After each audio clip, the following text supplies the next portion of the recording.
igitangaje intumbi yo mu mwuka muri urugendo rujya mu ijuru ntabwo inuka ntinuka nibura ngo tuyihinde ashobora gukora yarapfuye gutanga icya 10 birashoboka umuntu ari intumbi yo mu mwuka birashoboka ko umuntu yaririmba ari intumbi yarapfuye kuko abazi ko ariko ngo mufite izina ry'uko muriho nyamara muri intumbi aho kugira ngo dutakaze Imana ya Isiraheli twatakaza data aho kugira ngo dutakaze Kristo twatakaza mama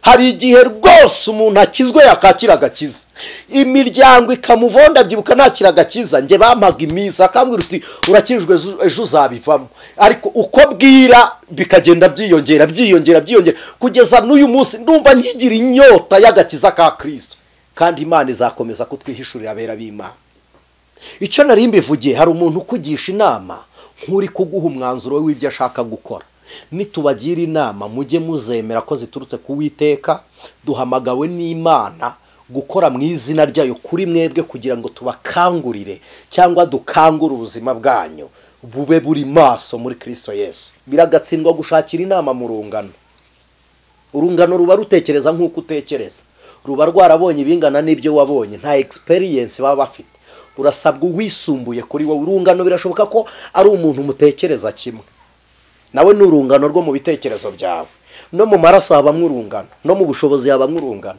no mu gakiza habamwe urungano iyi nzira y'agakiza bisaba ngo mushaka abajyanama bari strong mu gakiza kuruta uko mumeze birasaba ngo ushaka umunyamasengesho uri strong kuruta uko usenga kuko burya kugira ngo umuntu akubohora ubohewe nuko aba afite imbaraga ziruta izuwakuboshye nishimwe turabasuhuje inshuti z'umusaraba ni mwene so ANICET niyo mugabo ku Mukanguzi TV bifurije amahoro y'Imana mugira amahoro ya Kristo nkuko bisanzwe nkuko mumenyereye umwanya w'ijambo ry'Imana reka tubanze dusenge hanyuma tuganira ijambo ry'Imana Yesu Kristo mwami wacu Mana y'ukuri n'urukundo izina ryawe nirihabwe icyubahiro turaguhimbaje kuko ari we watsinze byose turaguhimbaje kuko wanesheje urupfu unesha ikuzimu unesha umubiri unesha isi kugira ngo abakubaha bose bahore muri iyo ntsinzi y'iteka ryose uyu ni umwanya kugira ngo tuganire na bene data ijambo ryawe reka udukomeze reka udukoreshe wasezeranye natwe kudukoresha iby'ubutwari kandi tugenda tubibona reka n'uyu mwanya ubugingo bwa bene data n'imibiri yabo kubw'umugisha wawe babohoke kugira ngo babone inyungu z'amateraniro yera ni mu izina ryawe Yesu Kristo tubisenze twizeye none n'iteka ryose amen Imana ibaha umugisha kubwo gukurikirana amateraniro ijambo ry'Imana ku Mukanguzi TV tubashimiye ko mugenda mutwereka ko mwabonye ijambo ry'Imana muri comment kandi dushimiye n'abakoze subscribe kugira ngo dukomeze kubana narabibabwiye ngo nubona ku Mukanguzi hari icyo wahungukira uzakore subscribe ariko nubona ntacyo hakungukira ntabwo ari ngombwa ko ntabwo twaje gushaka views no kugira ngo dushake yari yarazimiye Imana ibaha umugisha reka dusangire ijambo ry'Imana riri mu gitabo cya Zaburi ya 84 haravuze ngo iyo Bibiliya ndi gukoresha niyo muri 93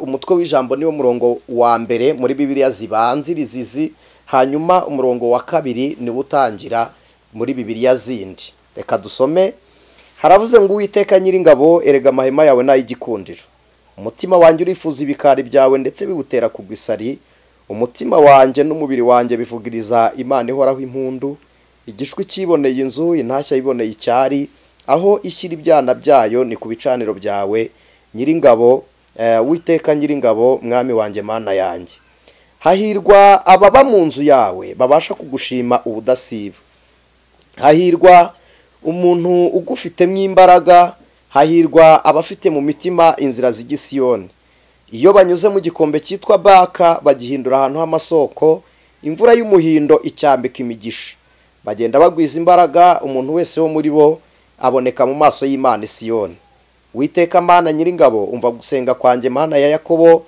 negera ugutwi Mana ngabo idukingira reba witegereze mu maso huwo wasize kuko umunsi umwe mu bikari byawe uruta iyindi gihumbi ahandi ntakunda guhagarara ku muryango w'inzu y'Imana yanjye bindutira kuba mu mahema y'abanyabyaha kuko Uwiteka Imana ari izuba n'ingabo inkingira Uwiteka azatanga ubuntu n'icyubahiro ntazagira ikintu cyiza yima abagenda batunganya.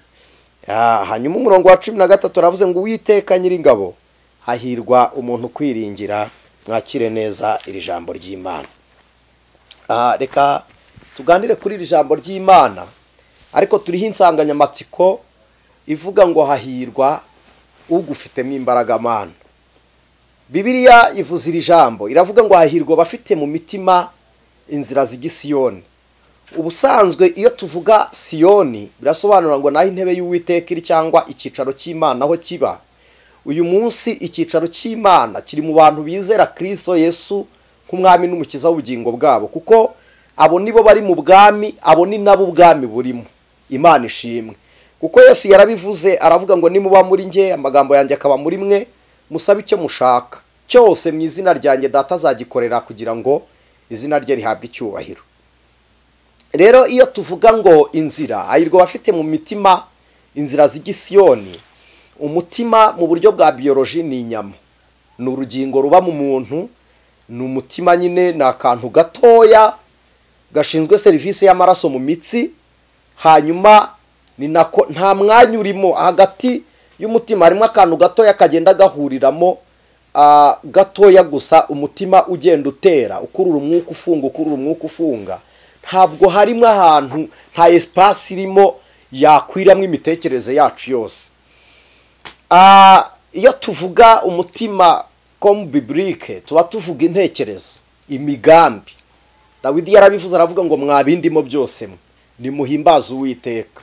Aravuga ngo nimumushime, iby'Imana yaremye byose bishimira Imana. None ibi turimo byose biri mu mitima kuko niho imigambi yacu iri. Noneho bene Kora bandika izaburi baravuze ngo hahirwa umuntu ufite mu mutima we inzira z'igisiyoni.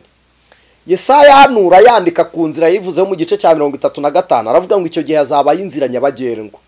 Inzira nyabagendwa izitwa inzira yo kwera. Aravuga ngo abanduye imitima ntibazayicamo. Iyo nzira ari kuvuga ni Kristo Yesu. Na Yesu yarabivuze aravuga ngo ninge nzira n'ukuri n'ubugingo, nta uzajya kwa Data atari njye umujyanye. Biravuze ngo abantu bafite Kristo mu mitima nibo bafite inzira by'ukuri. Ikindi, Abisirayeli bajya mu gihugu cya Egiputa, inzira yari ibarimo, ariko aho bari nta nzira yari ihari. Bari bafite inzira itabagaragarira, ariko aho bari kunyura hagaragara nta nzira ihari. Muti inzira yari iyihe? Imana yabwiye Mose ngo tugende, nzaba ndi inkingi y'umuriro n'igicu. Igicu cyabatwikiraga mu gihe cy'izuba ryinshi, hanyuma nijoro kikababera umuriro. Ahari ubukonje umuriro ukabashyushya, hatabona umuriro ukamurika. Ariko kandi igice cya 14 kuva 24 ijambo ry'Imana riravuga ngo mu gicuku cyanyuma Uwiteka yitamururiye mu nkingi y'umuriro n'igicu, ngo itandukanya mw'inyanja kabiri igaragazamo inzira. Biravuze ngo ya nkingi y'umuriro n'igicu niyihindutse inzira. Mu yandi magambo ni Kristo uri muri bo. Iyi nzira yabahetse ni nayo mpamvu itagumye muri Egiputa, kuko yagombaga kubabera inzira no kuri Yorodani. Bahageze Yorodani yuzuye. Murabizi Petero yandika kuri Yesu yaravuze ngo niwe buye rizima byanzwe n'abubatsi, ariko ku Mana ryaratoranijwe rihinduka iry'igiciro cyinshi, ndetse rihinduka rikomeza imfuruka. Abubatsi n'Abisirayeli bavugwa. Gutoranwa kw'Imana nuko ari we watoranyijwe, kandi ijambo ry'Imana riravuga ngo kuko wakunze gukiranuka ukanga ubugome, nicyo kizatuma Imana ariyo Mana yawe ngo igusiga amavuta yo kwishima ikakurutisha bagenzi bawe. Nshimiye Imana kubw'iyi nzira yatwiyeretse yaduhaye ijya mu bwami bwo mu ijuru. Rero bene Kora baravuze ngo hahirwa abafite mu mitima inzira z'igisiyoni. Mu yandi magambo, mu migambi yabo, mu mugambi wawe, mu mitekerereza yawe, ukaba ufite mu mutima inzira y'agakiza ari we Kristo, ukaba ugambirira kubana n'Imana. Haleluya. Mu migambi yawe, mu nzira zawe zose ukavuga ngo Yesu jyana nanjye, bana nanjye, gumana nanjye. Washaka gushinga botike, Yesu abayirimo. Mu mahanga urimo, Yesu abayirimo. Inzu urimo, Yesu abahari. No mu migambi, mu ntekerezo, mu mutima uba ufite inzira zijya Isiyoni ngo kuko iyo banyuze mu gikombe cyitwa Baka bahahindura ahantu h'amasoko. Aba bene Kora baramije Imana n'abasore nkunda n'abaramyi n'abaririmbyi n'abacuranzi bakora mu buryo bw'injyana nyinshi zitandukanye. Reka duhere kuri se.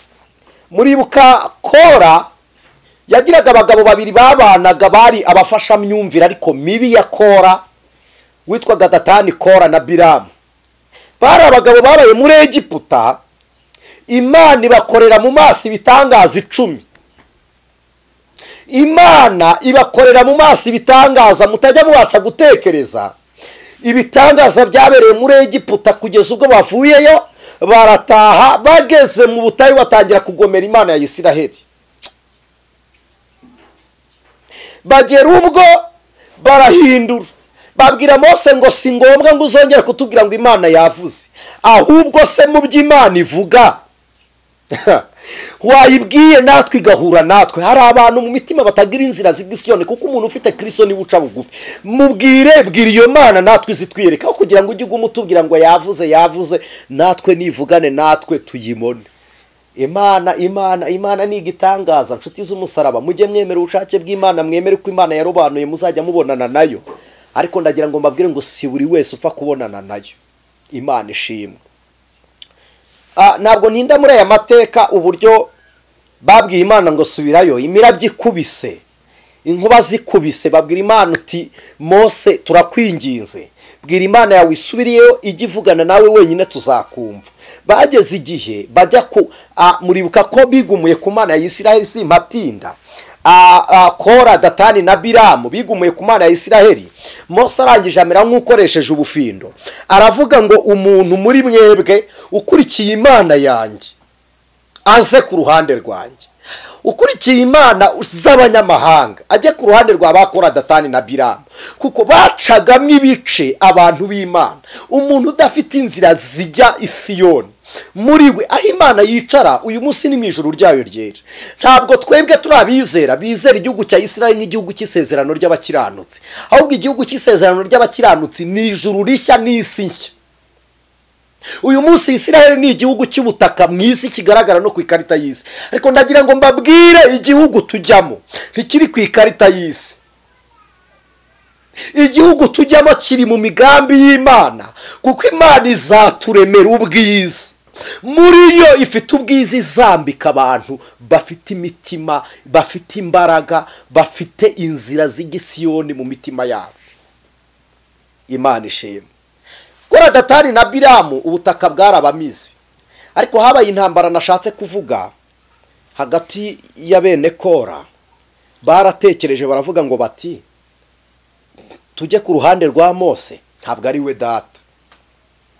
Byari ikintu giteye ubwoba gutakaza isano. N'uyu munsi biragoye gutakaza inshuti ku bwa Kristo, bigora abantu birabavuna. Tujye ku ruhande rwa Mose nta data, tuba umuryango ucitse, data adahari. Nose dusubire kuri data, dutakaza Imana yacu, dutakaza Imana ya Isiraheli.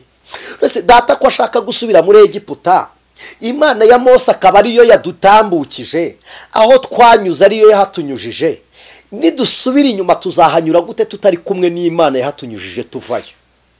None se ko ari irwanyije Farawo? Kandi kabiri, nidusubira inyuma n'ibyago bibaye muri Egiputa kubera twe bizagenda biti?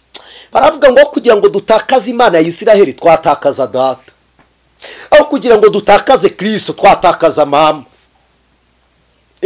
Hari igihe rwose umuntu akizwe yakakira agakiza, imiryango ikamuvonda byibuka nakira agakiza. Nge bampaga imisa akambwira uti urakirijwe ejo uzabivamo, ariko uko bwira bikagenda byiyongera kugeza n'uyu munsi ndumva nkigira inyota y'agakiza ka Kristo, kandi Imana izakomeza kutwihishurira abera b'Imana. Ndibuka umuririmbyi yaravuze ngo nta bya none nta nibizaza byazantanya na Yesu. Abaririmbye izi ndirimbo bari barimo bahunga basize ibyabo ku bwa Kristo. Wandikiye Abaheburayo yaravuze ngo bazereraga mu bihanamanga, ngo nta nubwo ngo bari bemerewe ko n'isi bayibamo, ngo ariko bifuzaga igihugu. batumbiraga Kristo ngo bari bagifite ibyiringiro, bari bameze nk'ibiharurwa ndetse byo ku cyava, ibishishwa ibihu by'ibirayi, batagaciro, bari bafite icyubahiro ariko baremera ku bwa Kristo. Paulo yarabivuze abibwira abafilipi, arababwira ngo ibyarindamu yanjye nabitekereje ko ari igihombo kubwo kuronka ubutunzi bukomeye ari bwo kumenya Kristo Yesu. Bene Kora nabwo bafashe barajanishije, baravuga ngo tureke Imana kubera data araguye dusubire muri Egiputa twari dufite igihugu cy'isezerano. Aravuga ngo ntibikabe ubw'Imana yacu iri kumwe natwe. Aravuga ngo papa turakuretse, inshuti kuzireka birakunda, izo zikutwara mu burayi biremera kuzireka birakunda, turakuretse ariko tugumana Imana yacu. Mana ishimwe, turakuretse ariko Imana yacu iguma ari Imana. Lore boria moniwa zone dry pesaho ni shine monida. Imana ishimwe, barekasi baragenda bamera nk'ingunge ari bo bonyine. Barangije biyambaza inanga, baravuga ngo igihe cyo kwibuka data yapfuye rubi, ntabwo tuzamwibuka, tuzajya twibuka kugira neza kw'Imana. Batangira kujya bacurangira Uwiteka indirimbo, ngo bahera ku njyana yitwa gititi. Gititi ni ukuzunguza umunwa ibyo uvuga bitumvikana, ngo bacurangiye. Muribuka ko ari nayo masengesho Hana yasengagamo, Mana yari iri mu ijuru we. Batangira gucurangira Imana, baba baramyi beza, barahimbaza, baramya Imana. Baragenda baba ku gihe cy'ingoma ya Salomo, bacurangira Uwiteka, baragenda bitwa bene Kora, ntibasiga iryo zina. Byari bivuze ngo nitwe twamaramaje gukurikira Imana ba data bari babi. Mana we, shingiye ku gisekuru cyanjye, shingiye kuri kavukire yanjye, nanjye numva meze nka bene Kora. Imana yanjye nzabana nayo, abantu babyemera batabyemera, Imana yawe ntukayireke. Uwiteka umuremye w'isi n'ijuru ntukamureke. Iki gihe rero Salomo yari yaratanze hima ingoma umuhungu we witwa Rehobowamu. Uyu Rehobowamu niwe Salomo yandikiye Zaburi ya mbere. Reka nyibasomere. Zaburi ya mbere Salomo yayanditse ihura n'igitabo cy'umubwiriza. Umubwiriza ni igitabo Salomo yanditse ari kwihana agarukira Imana. Ko Salomo yagushijwe n'abagore, yarongoye abagore 1000, uw'igihumbi n'umwe niwe wamubwirije agakiza n'umunyashuramukazi, ari we waze kuryamana nawe. Salomo atangazwa no kubona umwana w'imfubyi wagumiwe w'umuhinzi ahamya agakiza k'Imana. Reka mbabwire bene data, ntabwo guhamya Imana bisaba ngo tube dufite ibya mirenge.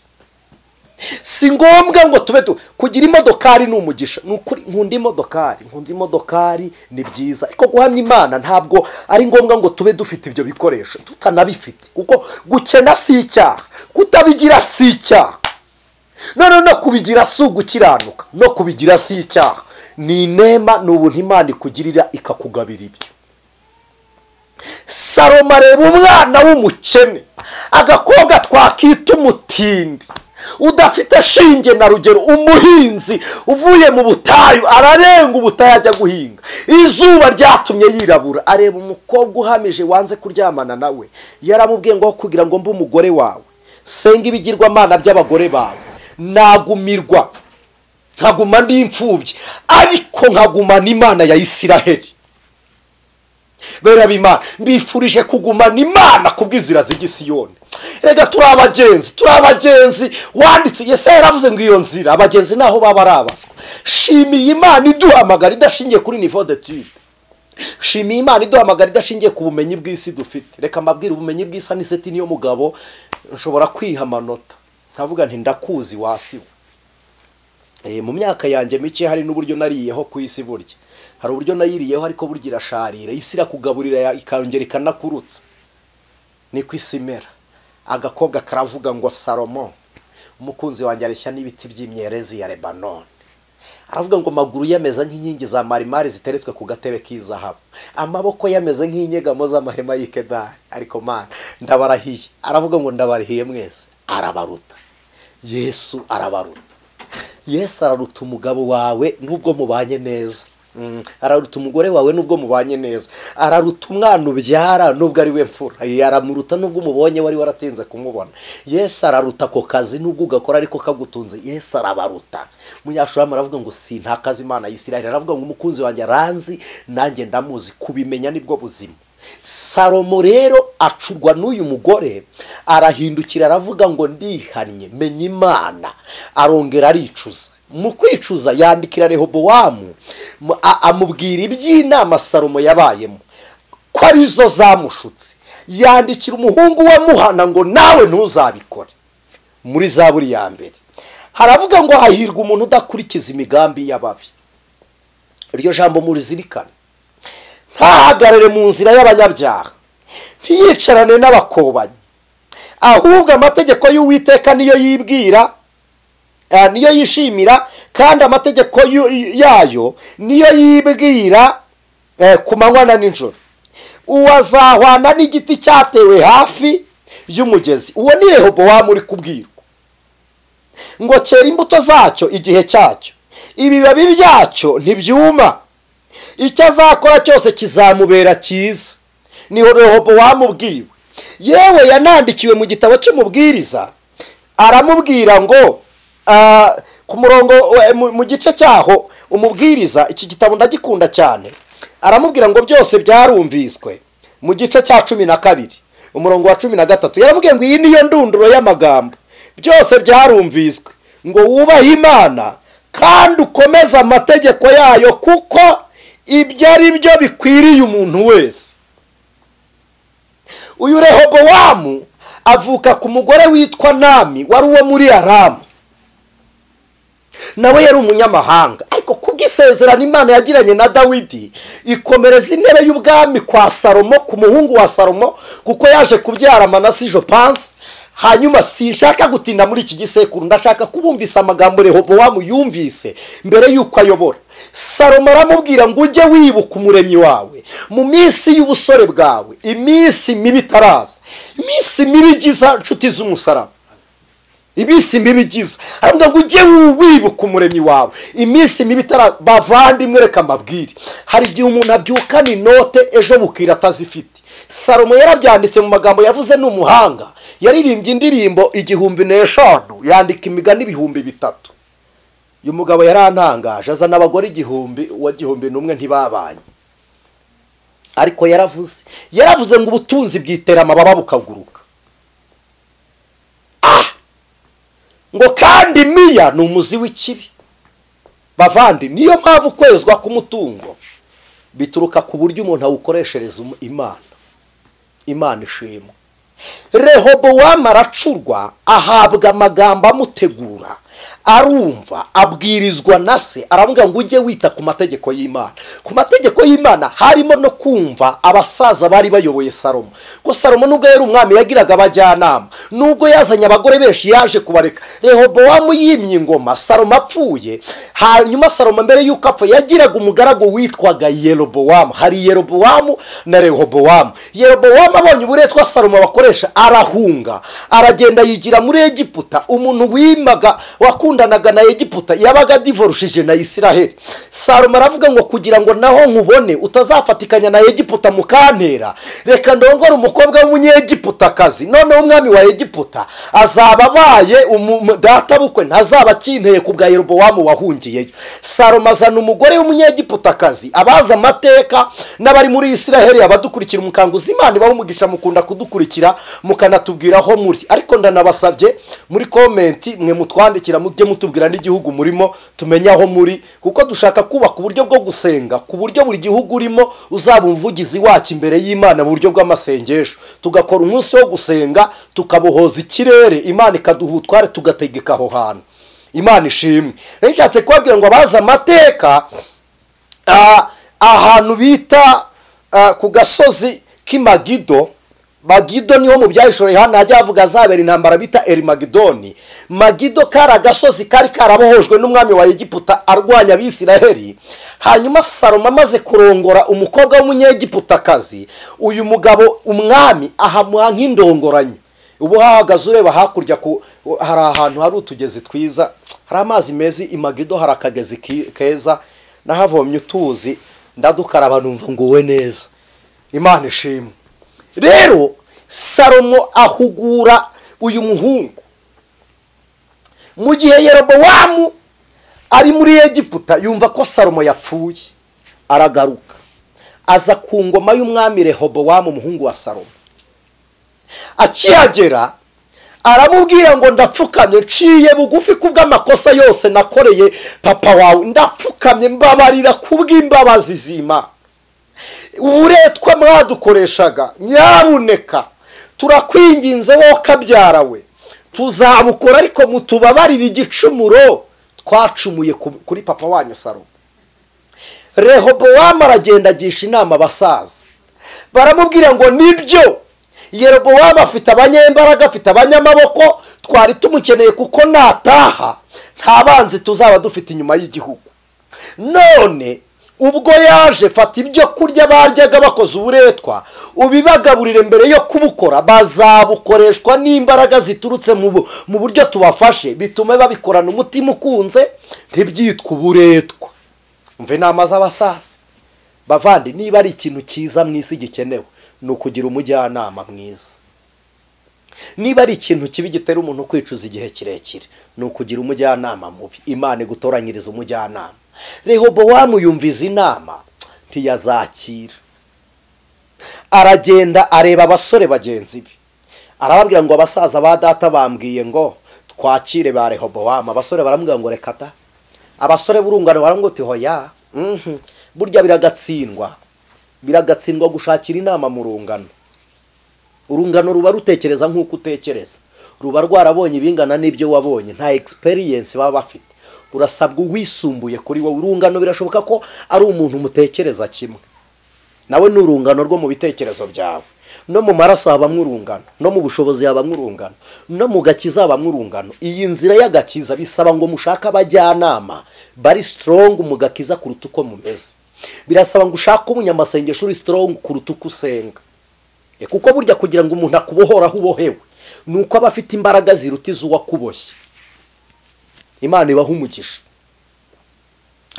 Rehobowamu yumva inama z'abasore, baramubwira ngo hoya, genda bakubite, urababonye, timbagura kubita. Inama z'abasore, tujya muri buwate mukabyinira gusenga n'ibiki jiste, hari inama ziza zikagutandukanya n'inama nzima z'ubwenge. Kandi igitangaje, inama nawe uzi y'ubwenge urayizi, nubwo atari yo wakoze ariko urayizi. Rehobowamu araza ahagarara mu ruhame, ateranya imiryango 12 y'Abisiraheli, 12 arayiteranya ayishyize hamwe. Arababwira ngumva Yerobowamu n'abandi mutekereza kimwe, wagomeye data, none mbonye uburyo bwo kukwitura. Aramubwira ngo agahera kanjye kazaruta ikiyunguyungu cya data. Ikiyunguyungu ni igikumwe, ntabwo ari mu mayunguyungu. Urumva ubugome Yerobowamu yari yabonye kuri se bugiye kwikuba kabiri ku muhungu Rehobowamu. Yerobowamu ahita atuka Imana y'Isiraheli ku mugaragaro, aravuga ngo nta nama z'Imana yawe nshaka. Niba ari Imana yakugiriye inama, hari inama mbi twumva zigatukisha Uwiteka, hari imirimo dukora igatukisha Imana. Mu izina rya Kristo wihagarara mu nzira y'abanyabyaha, wihagarara mu nzira y'abakobanyi. Ibwira amategeko y'Imana ku manywa na nijoro. Gira inzira z'Uwiteka z'igisiyoni, gira inzira mu mutima z'igisiyoni, kuko izindi nzira zirasiba, ariko aho wicaye buzifite mu mutima zimuru zishyire mu mutima. Imana ishimwe. Imiryango 12 yose iteraniye. Yerobowamu aravuga ngo dutandukanijwe n'urubyaro rwa Dawidi, ntaho tuzaragirwa rimwe kwa Yuda. Avuga amagambo menshi ntari busubiremo. Arangije arigumura imiryango 10 yose iva ibwami muri Isiraheli, hacikamo kabiri kubw'inama mbi. Ubwami bucikamo kabiri, imiryango 10 yose iragenda ijya kuri Yerobowamu. Afata Rehobowamu asigarana imiryango 2. Hari Yerobowamu umugaragu wa Salomo, hakaba na Rehobowamu umugaragu plutôt umuhungu wa Salomo. Asigarana 2. Rehobowamu asigarana umuryango wa Yuda n'abayuda bose, asigarana n'ababenjamini. Yerobowamu akizamuka aragenda ajya ku musozi aravuga ngo dutuye hano. Igitondo kimwe Yerobowamu aryamye, Rehobowamu ategura intambara aravuga ngo tubatere tubirukane tubakure mu misozi y'iwacu. Abefurayimu bagiye mu Baefurayimu, Abayuda baguma mu Bayuda, Ababenjamini baguma mu Babenjamini. Noneho Rehobowamu aravuga ngo nimubakubite mubavane mu byabo mubajyane bagende bajye kure igihugu tukigarurire. Bakibyuka Imana iza kuri Shemaya iramubwira ngo mwibatera mutabica kandi ari bene wanyu, ni njyewe Uwiteka ubikoze. Uzi impamvu Imana ibikoze? Ni ukugira ngo igaragaze inama zikwiriye gukorwa, hanyuma isohoze isezerano ry'imbaraga kwa Rehobowamu nubwo yashatse kubyanga. Kuko hari igihe umuntu yinangira Imana ikamuhondera mu kwinangira ikamuhanira aho ngaho. Imana idutabara inshuti z'umusaraba. Imana ibuza Yerobowamu gutera ngo buri muntu arataha agiwe. Bagisubira iwe baba begereje iminsi mikuru yo kujya i Yerusalemu. Yerobowamu aravuga ngo aba Imana yababujije kundwanya kuko imiryango mfite ari bene wabo, njyewe nari umugaragu, ubu njye sindi shebuja wabo, shebuja ni Rehobowamu. Nibagiye Yerusalemu mu rusengero rwera, kuko abageze i Yerusalemu barahuza, abageze i Yerusalemu bavugana n'Imana, bageze i Yerusalemu bahabwa imbaraga, bageze i Yerusalemu bababarirwa ibyaha, bageze i Yerusalemu bahavana ibishya. Nibagerayo barahuza, nibahuza umugambi bazantere bandwanye banyice basubire kuri se shebuja. Aravuga ngo kugira ngo batagiye Yerusalemu. Iyo niyo mpamvu y'iri jambo, kugira ngo badasubira i Yerusalemu. Kimwe mu bintu Satani akora mu rugo Imana ifiteho umugambi, arwanya umuntu w'Imana uri muri urwo rugo akoresheje umuntu utubaha Imana. Nubona wasenze bikabyara ingaruka, menya ko Yerobowamu ari kukwigaho. Yerobowamu aravuga ngo kugira ngo batajyayo. Mu bagiye i Yerusalemu, mu bajyanye na Yerobowamu, na bene Kora bavuye i Yerusalemu bajyana na Rehobowamu, ariko baravuga ngo tuzajya tujya mu rusengero rw'Imana i Yerusalemu. Muri kwa kujya mu rusengero rw'Uwiteka i Yerusalemu, Yerobowamu aba yabimenye mbere ko nibagerayo bazamurwanya. Satani arabizi ko nidusenga tugahuza tuzamusenya. Isi y'umwijima irabizi ko uyu mwanya niwumva Umukanguzi TV tukakugira inama ukazumvira, irabizi. Hari abantu batugisha inama bakaba bameze nk'abari kuduha inama ahubwo ari bo mu buzima bwabo. Hari umuntu w'umutinganye ejo bundi wangishije inama, twaganiriye kuri telefone, yarampamagaye ko kuri cano dushyiraho hejuru kuri titwa y'inyigisho dushyiraho nimero, akajya ambwira uburyo byakorwa, akambwira uburyo nta mugambi w'Imana urimo. Ndamwantumamagariye iki kunshishikariza mere nkawe cyangwa uri kungisha inama uburyo watsinda? Ndi kukugisha inama uburyo watsinda. Arambwira ngo mbwira umugambi wa Satani urimo aho ngaho mu butinganye kurwanya. None se bitarimo umugambi w'Imana azatinga umugabo babyarane? Urubyara Imana mushakaho se ruzaturuka he? Icyo nari mbivugiye, hari umuntu ukugisha inama nk'uri kuguha umwanzuro w'ibyo ashaka gukora. Nitubagira inama mujye muzemera ko ziturutse ku Uwiteka, duhamagawe n'Imana gukora mu izina ryayo kuri mwebwe kugira ngo tubakangurire cyangwa dukangure ubuzima bwanyu bube buri maso muri Kristo Yesu. Yerobowamu ahita avuga ngo idani haba ibicaniro by'abatambyi, ni mu bisenye. Yerobowamu arabisenya ahashyira inyana z'ibigirwamana. Nayoti ni muhasenye, Beteri ni muhasenye, bahashira ibigirwamana. Ngo afata abadaturuka mu muryango wa Lewi abagira abatambyi, ngo bakajya batambira ibyo bigirwamana ku itariki 15 z'ukwa munani. Ngo akaba ariho bakora iyo minsi mikuru. Iyo tariki murayibuka, hari umunsi mukuru haba papa yahuje naho kugira ngo ajijishe abantu. Baragenda bene Kora umunsi wo kurocinga ibigirwamana, Yerobowamu abatumaho bose arababwira ngo dore imana zanyu zabakuye muri Egiputa ngizi, ngo abarizo muzajya mukorera. Bene Kora basubiza amaso inyuma, haleluya, barareba baravuga ngo imana yacu turayizi, twahisemo kuyikorera dutandukana na data, urupfu rwaramumize dusigara turi bazima, haleluya, ubu turi bazima muri Kristo. Hari abantu bapfuye baraguza, hari abantu ubusinzi bwica, hari abantu mugo zafashe. Bene Kora baravuga ngo ntitwapfuye rumwe na data tujya kwikubita imbere y'ibigirwamana, baravuga ngo si wowe twakorera, twararetse kuyoboka n'imana ya data. Baravuga ngo turasubirayo, baheka inanga, imana ishimwe, baheka inanga, va mu buraye wongere wikorera ijwi ry'uburirimbyi, birashoboka. Siga inzoga mu kabari wongere uzutware Bibiliya, siga ibyo byaha wongere egura inanga dusubire Siyoni. Lone poria monema edra, siga inshoreke, senga wowe ubwawe. Hora umuvuga butumwa mwiza, siga abagore b'inshoreke ku ruhande, imana yaguhaye ubusezerano.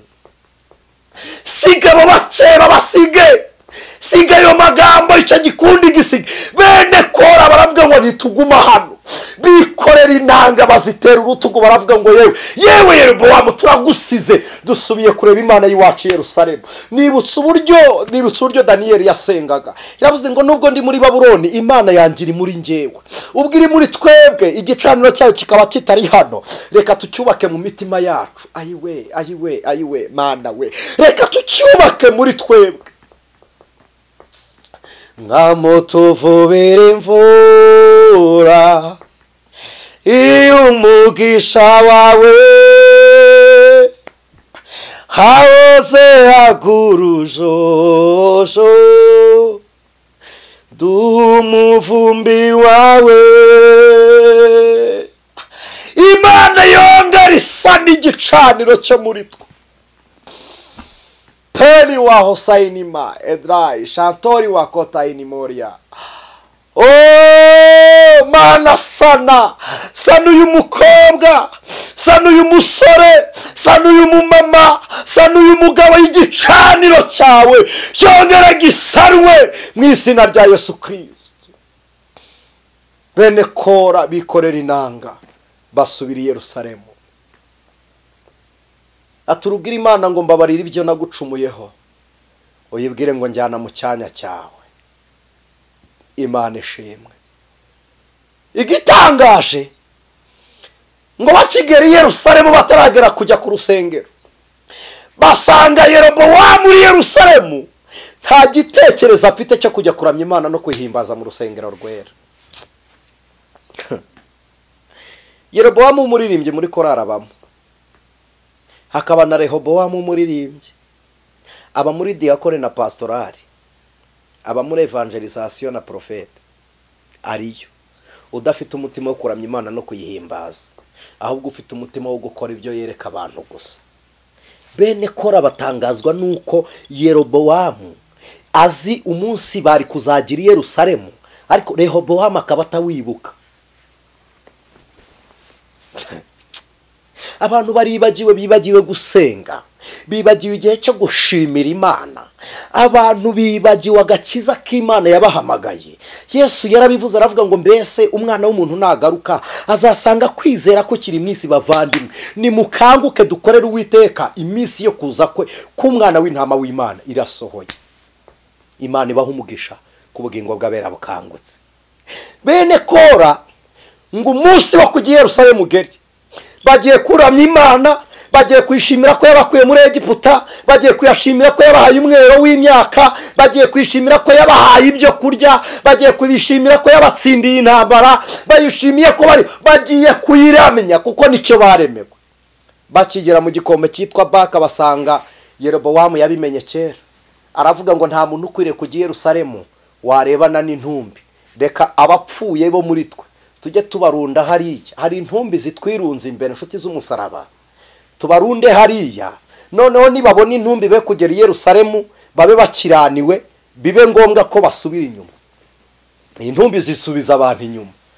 Yesu yarabivuze abibwira Yohana ngo genda wandikire marayika w'itorero umubwire ngo mufite izina ry'uko muriho nyamara muri intumbi dore ikintu intumbi ikora ahantu iri iteza igikuba kabiri ihagarika imirimo hano hari intumbi igikuba kiracika icya gatatu imirimo irahagarara kuko ntibakora batarashyingura haba hari ikiriye abantu bose baba bakonje igitangaje intumbi yo mu mwuka muri urugendo rujya mu ijuru ntabwo inuka ntinuka nibura ngo tuyihinde ashobora gukora yarapfuye gutanga icya 10 birashoboka umuntu ari intumbi yo mu mwuka birashoboka ko umuntu yaririmba ari intumbi yarapfuye kuko abazi ko ariko ngo mufite izina ry'uko muriho nyamara muri intumbi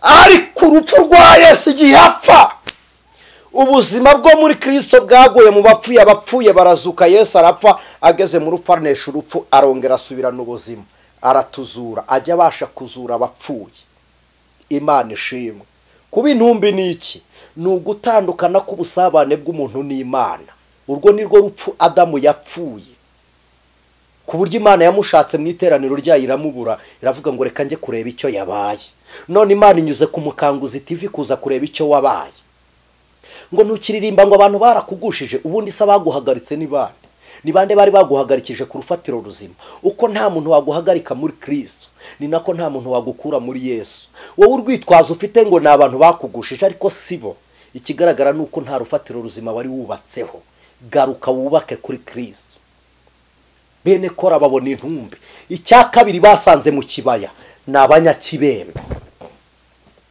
ikibembe no kubona umunyakibembe gusa byari ikizira kuko umunyakibembe iyo wamurebaga waragendaga ugasibira iminsi 7 yashiruka ajya kwereka umutambyi akaguhumanura baba babonye umunyakibembe basubira inyuma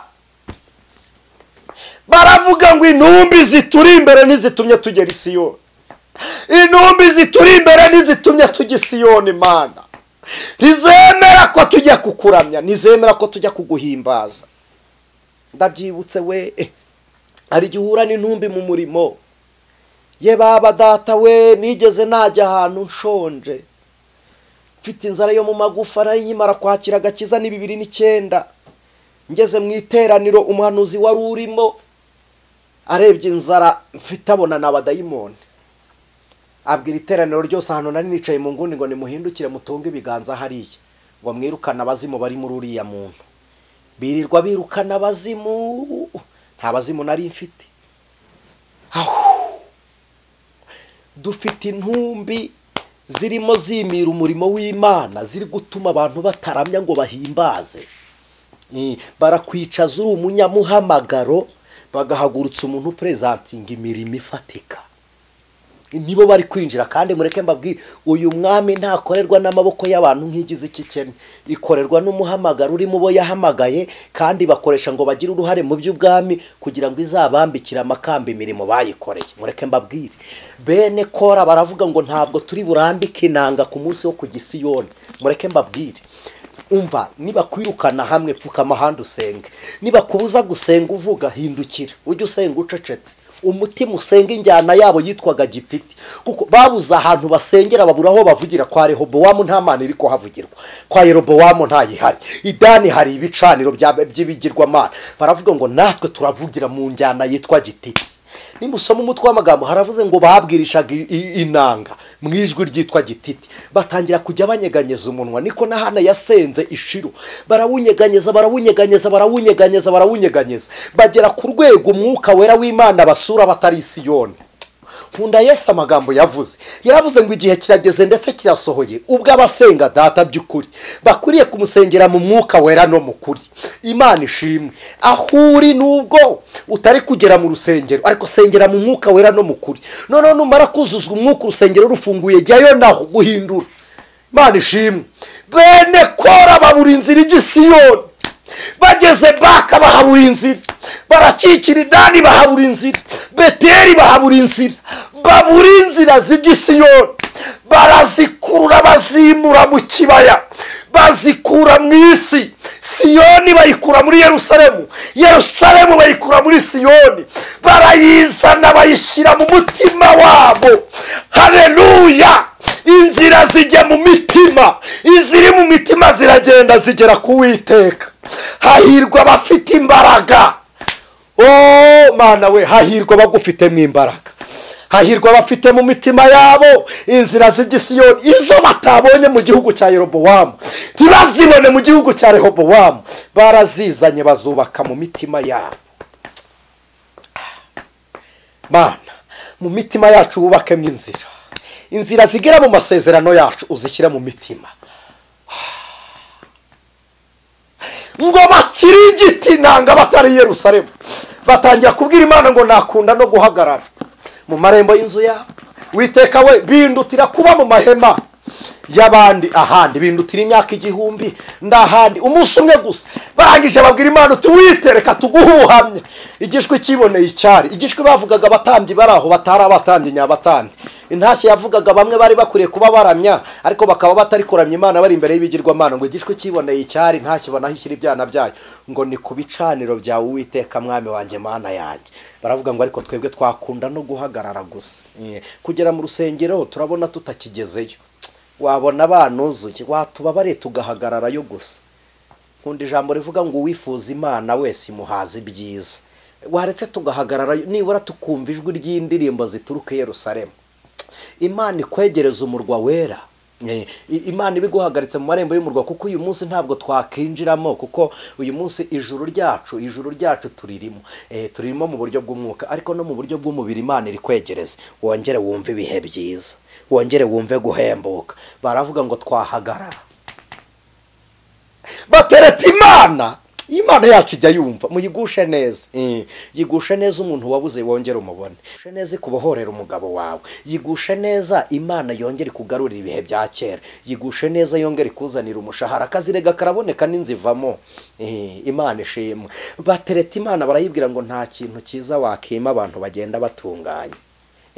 Barayibwira ngo noneho reba witegereze mu maso h'uwo wasize. Imana ishimwe. Jambo ry'Imana riravuga ngo imvura iragwa. Iyi mvura y'umuhindo yarakubye iragwa, igitonyanga kimwe kigakubita mu mutwe w'umunyakibembe, kuko amaboko ya bene KORA iyo yica abanyakibembe ntabwo byari kuvamo, byari kuba ari n'urubanza. Ubu hari ibintu mwakikiza bikaba urubanza mugafungwa, ariko Imana ibikoremo operasiyo yo ibyigiremo, iyigira ahantu kundi gukiza umunyakibembe n'izina rya Yesu. Umutonyi ugakubita mu mutwe w'umunyakibembe barapfa bose bahinduka imirambo. Imana iravuga ngo si bene KORA bayikorera. Imvura y'umuhindo ituruka mu musozi iratemba, itemba naza imivi iratemba, itemba naza numbira zigenda zirunda mu kibaya yorosaho umusenyi. Bene KORA ngo babyuke mu gitondo, Mana yeri iri mu ijuru, Imana ikugushiriza imvura mu kazi, mu rugo rwawe Imana igushe nk'imvura itembana umunyakibembe n'intumbi. Ibirozi baguteza Imana ibitembane mu izina rya Kristo. Poliya monima Imana itembanira indumbi zari zikuri imbere, aba banyakibembe Imana ibatembane mu izina rya Yesu Kristo. Mana dukurireho intumbi ziri mu buzima bwacu Imana izikureho, intumbi ziri mu kazi Imana izikureho, intumbi ziri mu idini Imana izikureho, intumbi ziri mu gihugu turimo Imana izikure mu izina rya Yesu. Mu rushako Imana igukiza intumbi, Imana igukiza abanyakibembe bari mu kazi urimo. Imana iragenda ihambika imigisha, ngo mu gitondo babyutse bageze mu kibaya baravuga ngo Uwiteka we, hahirwa umuntu ugufitemo imbaraga, ngo hahirwa abafite mu mitima inzira z'igisiyoni, ngo iyo banyuze mu gikombe cyitwa Baka bahahindura ahantu h'amasoko. Ngo imvura nyinshi y'umugisha, imvura nyinshi y'umuhindo icyambika imigisha. Imana igusha imvura mu buzima bwawe bwo kukwambika umugisha.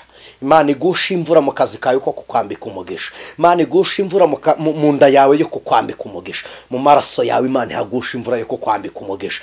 Wakira imvura mu buzima bwawe yo kukwambika umugisha mu izina rya Kristo Yesu. Wanyemerera tugasenga. Imana ikuraho bageze Siyoni, baravuga ngo tubonye ko nta kintu cyiza Imana yima bagenda batunganya. Urera urakiranuka, uri igitare cy'amahanga, uri Jehova Tikeno bisobanuye gukiranuka kwacu. Uri Elyon Imana ishobora byose, ni wowe Elohim umuremyi wa byose. Uri nyembaraga Mana, Nereboria monima edrai shaltori wakotaya sinimifo edrai uri Yesu uri Basha uri Jehova uri Adonai uri Shama ariko mana we uri igitangaza ni wowe Mana icyaha umuyaga ukagenda n'uyu mwanya wutegeke ni wowe ukingura Yeriko n'uyikingure ukuyeho inzugi ahubwo ikarigita ibiri imbere bikagaragara nk'ibyitamure kuri Yorodani hagira inzira uri Imana ikomeye uyu mwanya dusengeye umuntu waruteza amatwi umukanguzi TV rema inzira aho itariri muyobore mukoreshe uyu mwanya inanga zacu turazizanye abari baraguye turaje turabazanye abasambanaga turabazanye umubiri wabo tuwuteye barafu bajye bakorera igihe cy'ubushake bw'Imana kuri bo inyota bari bafite ibiyobyabwenge tuyibamazemo ku bwa Kristo watsinze byose none n'iteka ryose amen. Imana ibahe umugisha.